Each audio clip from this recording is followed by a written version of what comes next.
बिस्मिल्लाहिर्रहमानिर्रहीम। Lecture number 8 के साथ मैं हूं Abdul Hamid. Dear student, last time हमने inter conversion of potential and kinetic energy को डिस्कस किया था और उसमें हमने ये प्रूफ किया था कि डिफरेंट पॉइंट पे मैकेनिकल एनर्जी का जो सम है वो क्या रहता है, कांस्टेंट। तो law of conservation of energy या कंजर्वेशन ऑफ एनर्जी भी कुछ इस तरह से है, एनर्जी को डिस्ट्रॉय नहीं किया जा सकता, बल्कि एनर्जी क्या होती है, एक फॉर्म से दूसरी फॉर्म में चेंज होती है, कन्वर्ट होती है। टोटल अमाउंट ऑफ एनर्जी क्या रहती है, कांस्टेंट। तो लास्ट आर्टिकल में हमने कंजर्वेशन ऑफ एनर्जी को ही डिस्कस किया था। तो उसमें हमने कहा कि एक ऑब्जेक्ट ए पोजीशन पे है और ए पोजीशन पे उसके पास तमाम की तमाम पोटेंशियल एनर्जी है, काइनेटिक 0 है, टोटल एनर्जी mgh की इक्वल थी। जब वो ऑब्जेक्ट बी पोजीशन से पास करता है तो उसमें कुछ एनर्जी काइनेटिक, कुछ पोटेंशियल, जबकि दोनों का जो सम है वो mgh के इक्वल था। और इसी तरह थर्ड पोजीशन थी उसकी सी, और सी पर जाकर उसकी हाइट 0 हो चुकी थी, पोटेंशियल एनर्जी 0 हो चुकी थी, और जो काइनेटिक एनर्जी थी वो mgh की इक्वल, और टोटल एनर्जी क्या थी, mgh की इक्वल। तो लास्ट आर्टिकल में हमने कंजर्वेशन ऑफ एनर्जी को ही डिस्कस किया था। जब ऑब्जेक्ट सरफेस ऑफ अर्थ को हिट करता है तो उसकी तमाम की तमाम kinetic energy other form of energy में चेंज हो जाती है। जैसा कि अगर उस ऑब्जेक्ट ने ज़मीन पे हिट किया तो वो ऑब्जेक्ट टूट सकता है, टूटने के लिए जो एनर्जी चाहिए वो, और टूटने के बाद उसके पीसेस हैं वो क्या करते हैं, मूव करते हैं, तो पीसेस की काइनेटिक एनर्जी बन जाती है। और वहाँ पे पॉसिबल है कि आवाज़ भी है, तो कुछ एनर्जी का ऐसा साउंड में चला जाता है, और जिस जगह पर वो चीज़ हिट करती है तो कुछ एनर्जी उसकी हीट एनर्जी में भी कन्वर्ट होती है। इसका मतलब ये है कि जब हम तमाम एनर्जीज को ऐड करेंगे तो टोटल एनर्जी क्या होगी, सेम होगी। कंजर्वेशन एनर्जी को हम डिफाइन करते हैं, energy can not be destroyed, energy destroy नहीं हो सकती। It can be transform from one kind into another, ये एक शक्ल से दूसरी शक्ल में ट्रांसफॉर्म हो जाती है, कन्वर्ट हो जाती है, but the total amount of energy remains constant, जबकि टोटल एनर्जी क्या रहती है, कांस्टेंट। तो यहाँ पर डियर स्टूडेंट हम रेफरेंस देंगे, लास्ट आर्टिकल में जो कुछ हमने अंडरस्टैंड किया वहाँ से हम रेफरेंस देंगे कि काइनेटिक एंड पोटेंशियल एनर्जी क्या हैं, डिफरेंट फॉर्म्स हैं मैकेनिकल एनर्जी की। टोटल मैकेनिकल एनर्जी क्या है, काइनेटिक और पोटेंशियल का सम। तो जब एक ऑब्जेक्ट नीचे गिर रहा होता है तो पोटेंशियल एनर्जी काइनेटिक में चेंज होती है और काइनेटिक पोटेंशियल में चेंज होती है, जबकि टोटल एनर्जी क्या रहती है, कांस्टेंट। इसको हम मैथमेटिकली राइट कर सकते हैं, total energy is equal to kinetic plus potential, या potential plus kinetic is equal to constant. तो ये हमारे पास एक स्पेशल केस है लॉ ऑफ कंजर्वेशन एनर्जी का, क्योंकि हमने इसमें सिर्फ एक ऑब्जेक्ट की बात की कि जो कि सर्टेन हाइट पे है। आप इसको जनरलाइज भी कर सकते हैं, किसी भी चीज के लिए आप बात कर सकते हैं। उसके बाद है कि इलेक्ट्रिकल और केमिकल एनर्जी ये इजीली क्या होती है, transferable into other form of energy. जैसे कि हमारे पास इलेक्ट्रिसिटी है, इलेक्ट्रिसिटी जो है हमारे पास वो इलेक्ट्रिकल एनर्जी है, और इलेक्ट्रिकल एनर्जी को आप आसानी से इस्तेमाल कर सकते हैं तो change it into other form of energy. जैसा कि आप इलेक्ट्रिसिटी की मदद से एक फैन चला सकते हैं तो फैन के अंदर मैकेनिकल एनर्जी, काइनेटिक एनर्जी आ जाएगी। इसी तरह आप इलेक्ट्रिकल एनर्जी की मदद से, इलेक्ट्रिसिटी की मदद से आप लाइट ऑन कर सकते हैं, तो इलेक्ट्रिकल एनर्जी किस में चेंज हो गई, लाइट एनर्जी में। और इसी तरह आप इसे हीटर को भी ऑन कर सकते हैं, और हीटर को ऑन करने से हमें हीट हासिल होती है। इसका मतलब क्या है, इलेक्ट्रिकल एनर्जी की मदद से आप उसको आसानी से हीट एनर्जी में कन्वर्ट कर सकते हैं। तो आपके पास इलेक्ट्रिकल और केमिकल एनर्जीज ऐसी एनर्जीज हैं जिनको आप आसानी से अदर फॉर्म ऑफ एनर्जी में कन्वर्ट कर सकते हैं, जबकि आप हीट को नहीं कर सकते। हीट को आप आसानी से अदर फॉर्म ऑफ एनर्जी में कन्वर्ट नहीं कर सकते। सम फॉर्म्स, कुछ एनर्जी की टाइप्स, कुछ एनर्जी की किस्में such as electrical and chemical energy are more easily transferred than others such as heat. कुछ हमारे पास एनर्जी की फॉर्म ऐसी हैं जो आसानी से दूसरी फॉर्म में चेंज होती हैं बाकियों की निस्बत। अब हम यहाँ डिस्कस करेंगे कि हमें न्यू एनर्जी सोर्सेज की जरूरत क्यों पेश आती है। तो डेफिनेटली क्या होता है, एनर्जी ट्रांसफर होती है और एट द एंड क्या होता है, वो हीट एनर्जी में कन्वर्ट होती है और हीट किसको मिलती है, एनवायरनमेंट को मिलती है और वो डिसिपेट हो जाती है। हम इसको अदर फॉर्म में चेंज नहीं कर सकते।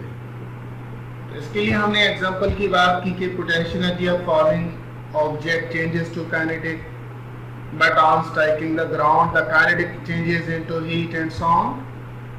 तो जब एक ऑब्जेक्ट नीचे गिरता है तो उसकी पोटेंशियल एनर्जी काइनेटिक में चेंज होती है। जब वो ग्राउंड को स्ट्राइक करता है तो काइनेटिक एनर्जी हीट में और साउंड में चेंज होती है। If it seems in an energy transfer that some energy has disappeared, इसमें कुछ एनर्जी क्या हो गई है, डिसअपीयर हो गई है। The lost energy is often converted into heat, और जो lost energy है वो heat की फॉर्म में कन्वर्ट हो गई। This appears to be fact of all available energies and is one reason why new sources of useful energy have to be developed। क्योंकि वो एनर्जी जो है वो हमें हीट की फॉर्म में मिली और हम इसको अदर फॉर्म ऑफ एनर्जी में कन्वर्ट नहीं कर सकते, लिहाजा हमें नए सोर्स ऑफ एनर्जी की तलाश होती है। तो इस आर्टिकल के अंदर आपने डेफिनेशन को अच्छे तरीके से याद रखना है और ये याद रखना है कि इजीली कन्वर्टेबल कौन सी एनर्जी की फॉर्म है और हमें और सोर्स ऑफ एनर्जी की जरूरत क्यों पेश आती है। इसके बाद एग्जांपल है, example 4.3, a pickup mass 2.0 kg is dropped from a rest position 5.0 meter above the ground। एक ईंट है जिसका मैस 2 किलोग्राम है और उसको हमने 5 मीटर की हाइट से ड्रॉप किया, गिराया नीचे। What is its velocity at a height 3 meter above the ground। आपने इसकी वेलोसिटी मालूम करनी है जमीन से 3 मीटर की बुलंदी पे। तो हमने इसको सॉल्व किया। Mass of brick 2 kg, initial height इसको h1 का नाम दिया 5 metre, final height h2 3 metre, initial velocity v1 is equal to 0, final velocity इसकी v2, इसको हमने v का नाम दिया। फार्मूला लास्ट टाइम हमने inter conversion of potential and kinetic energy को डिस्कस किया था, उसमें जनरलाइज किया था फार्मूले को। Loss in potential is equal to gain in kinetic, उसमें था mg h1 minus h2 is equal to half m v2 square minus v1 square. Again formula write किया है, इसमें वैल्यूज पुट की, v1 को 0 किया, v2 जो है वो v की इक्वल, m से m कैंसिल कर दिया और यहाँ से v is equal to square root के साथ 2g h1 minus h2, 2g की जगह 9.8 और h1 की जगह 5, h2 की जगह 3, इसको सॉल्व किया, हमारे पास 6.3 मीटर पर सेकेंड आंसर आ चुका है। अब हम बात करते हैं नॉन कन्वेंशनल एनर्जी सोर्सेज की।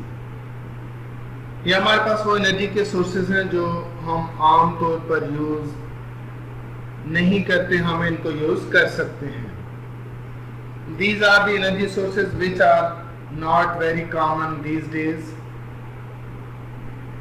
जो आजकल कॉमन नहीं है।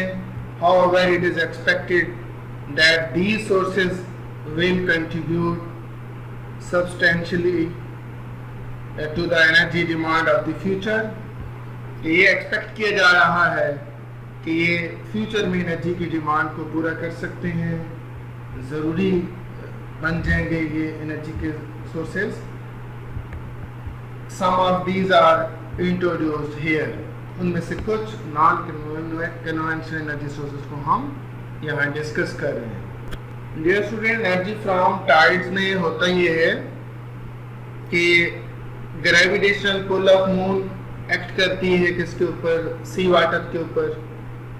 तो हम वहां पे डैम कंस्ट्रक्ट कर सकते हैं। फिर में देखें सी वाटर है और ये यहाँ पे क्या किया, डैम कंस्ट्रक्ट किया। और जब ग्रेविटेशनल पुल ऑफ मून होगी पानी के ऊपर तो एक तरफ पानी का लेवल हाई और एक तरफ क्या हो जाएगा, लो। तो यहाँ पे वाल्व को क्लोज कर देंगे और जब वाल्व को ओपन करेंगे तो वाटर हाई से लो की तरफ रश करेगा, हाई से लो की तरफ फ्लो करेगा। तो जब वाटर हाई से लो लेवल की तरफ फ्लो करता है तो इसके दरम्यान में टरबाइन होती है, टरबाइन चलती है और वहां से इलेक्ट्रिसिटी प्रोड्यूस होती है। और इस ट्रिक में देखें, यहाँ पे इस तरफ पानी का लेवल हाई हो चुका, इस तरफ लो। तो यहाँ से क्या करेंगे, वॉल्व को ओपन करेंगे। ओपन करने से वाटर जो है वो हाई लेवल से लो लेवल की तरफ फ्लो करेगा तो टरबाइन रन करेगी और टरबाइन के रन होने से इलेक्ट्रिसिटी प्रोड्यूस होगी। तो ये जो मेथड है इसको हम कहते हैं एनर्जी फ्रॉम टाइड्स। यहाँ पर वाटर का लेवल दोनों तरफ इक्वलाइज है, जहाँ से इलेक्ट्रिसिटी प्रोड्यूस नहीं होगी। और यहाँ पे क्या है, एक तरफ वाटर का लेवल हाई, एक तरफ क्या लो। आप वाटर को फ्लो करा के हम जो है यहाँ से इलेक्ट्रिसिटी प्रोड्यूस कर सकते हैं। यहाँ पर इक्वलाइज, यहाँ पे एक तरफ हाई एक तरफ लो, तो यहाँ से इलेक्ट्रिसिटी को प्रोड्यूस किया जा सकता है। एनर्जी फ्रॉम टाइड्स क्या है? One very noble example of obtaining energy from gravitational field. एक जो हमारे पास नोबल एग्जांपल है एनर्जी को हासिल करने की, वो क्या है, ग्रेविटेशनल फील्ड से। Is energy from obtained from tides. कौन सी है ग्रेविटेशनल फील्ड से हासिल होने वाली energy? Energy obtained from tides. तो टाइड्स क्या है? Gravitational force of the moon gives rise to tides. कि जो चांद की ग्रेविटेशनल फोर्स है वो क्या पैदा करती है? टाइड्स इन द सी, समुद्र के अंदर। The tides raise the water. Tides क्या करती हैं? पानी को रेज करती हैं इन द सी, समुद्र में, रफली ट्वाइस अ डे, आमतौर पर 2 बार एक दिन में। तो ये आपसे एमसीक्यूज में पूछा जा सकता है कि टाइड्स किस फोर्स की वजह से होती हैं और जो टाइड्स हैं वो सी वाटर को कितनी बार जो है वो रेज करती हैं, आपसे पूछा जा सकता है। इसको हाईलाइट किया हुआ है। If water at the high tide is tapped, अगर हम हाई टाइड पे वाटर को ट्रैप कर लें, जैसे यहाँ पर हाई टाइड है, वाटर को ट्रैप कर लें इन अ बेसन, बेसन में, बर्तन में, बाय कंस्ट्रक्टिंग अ डैम, एक डैम बना के, then it is possible to use this as a source of energy. तो फिर ये हमारे पास सोर्स ऑफ एनर्जी के तौर पर इसको इस्तेमाल किया जा सकता है। The dam is filled at high Tide.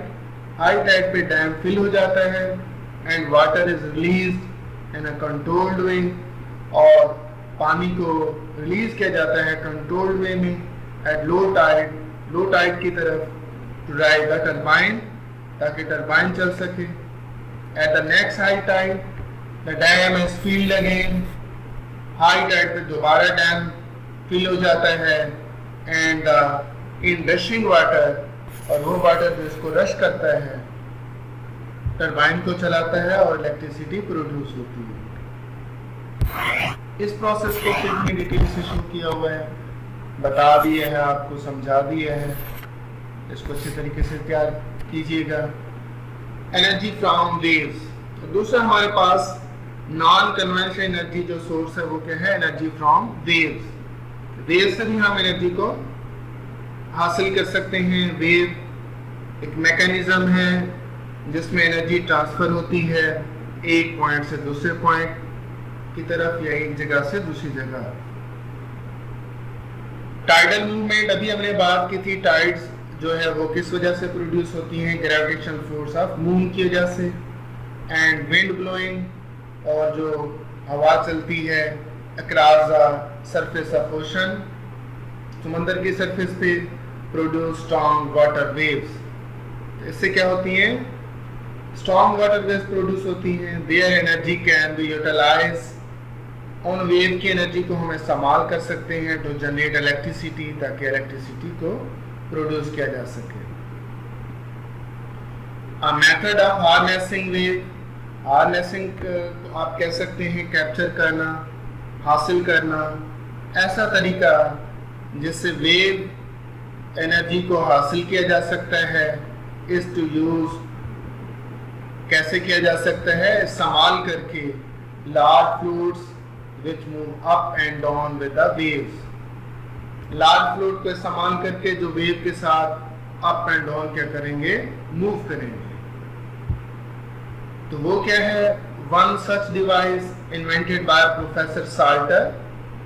तो प्रोफेसर साल्टर एक ऐसा साइंटिस्ट है जिसने एक इस तरह की डिवाइस इन्वेंट की जिसकी मदद से वेव से जो एनर्जी हासिल हो रही है उसको इलेक्ट्रिसिटी में कन्वर्ट किया जा सकता है।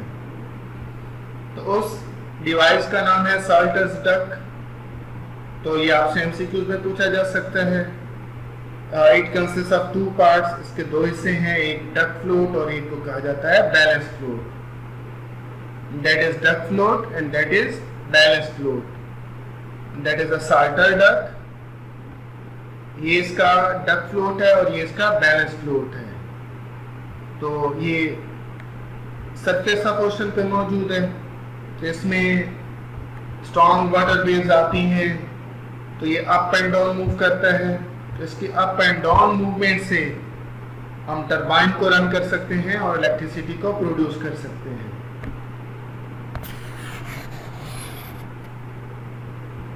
The wave energy make duck float, तो जो वेव एनर्जी होगी वो डक फ्लोट को मूव कराएगी। किसके लिहाज से, बैलेंस फ्लोट के लिहाज से। The relative motion of the duck float is then used to run electricity generator। तो डक फ्लोट की मूवमेंट की वजह से हम टरबाइन को चला सकते हैं और इससे इलेक्ट्रिसिटी प्रोड्यूस की जा सकती है। अप एंड डाउन मूवमेंट होगी। अप एंड डाउन मूवमेंट किस वजह से होगी, वेव की वजह से, वाटर वेव्स की वजह से, और इससे टरबाइन को रन करके इलेक्ट्रिसिटी को प्रोड्यूस किया जा सकता है। तो डियर स्टूडेंट, यहाँ आज हमने दो नॉन कन्वेंशनल एनर्जी सोर्सेज को डिस्कस किया। उनमें से एक एनर्जी फ्रॉम टाइड्स। तो एनर्जी फ्रॉम टाइड्स में डैम कंस्ट्रक्ट करके जब हाई टाइड होगा तो हम वाटर को रिलीज करेंगे, और जब वाटर हाई से लो की तरफ जाएगा तो टरबाइन चलेगी और इलेक्ट्रिसिटी प्रोड्यूस होगी। और दूसरा जो हमने मेथड पढ़ा उसमें एनर्जी फ्रॉम वेव्स है। तो on the surface of ocean क्या प्रोड्यूस होती हैं, ड्यू टू टाइड्स और due to wind blowing, tides की वजह से और हवा के चलने की वजह से स्ट्रॉन्ग वाटर वेव्स प्रोड्यूस होती हैं। और उन स्ट्रॉन्ग वाटर वेव्स के अंदर जो एनर्जी है उसको हम इलेक्ट्रिसिटी में कन्वर्ट करते हैं। कैसे करते हैं, एक डिवाइस प्रोफेसर साल्टर ने इन्वेंट की थी जिसको साल्टर डक कहते हैं, जिसके दो पार्ट्स हैं, एक डक फ्लोट और एक बैलेंस फ्लोट। और जो डक फ्लोट होता है बैलेंस के लिहाज से मूव करता है, तो उसकी रिलेटिव मोशन से टरबाइन को चला के इलेक्ट्रिसिटी को प्रोड्यूस किया जा सकता है। तो यहाँ मैंने रिन्यूएबल एनर्जी सोर्स को डिफाइन किया। तो रिन्यूएबल एनर्जी सोर्स क्या होता है, sources of energy that do not use the earth finite minerals resources. तो रिन्यूएबल एनर्जी सोर्स वो होता है जिसमें मिनरल रिसोर्सेज को इस्तेमाल नहीं करते। मिनरल रिसोर्सेज जो जमीन के अंदर से एनर्जी के रिसोर्सेज हासिल होते हैं उनको इस्तेमाल ना किया जाए तो वो क्या होते हैं, रिन्यूएबल। और इनके एग्जांपल में solar energy, wind energy, tidal energy, wave energy, ये हमारे पास क्या है, रिन्यूएबल ये वो एनर्जी के सोर्सेज हैं जो हासिल नहीं होते, किससे हासिल नहीं होते? मिनरल रिसोर्सेज से, अर्थ मिनरल रिसोर्सेज से हासिल नहीं होते, इनको हम रिन्यूएबल कहेंगे।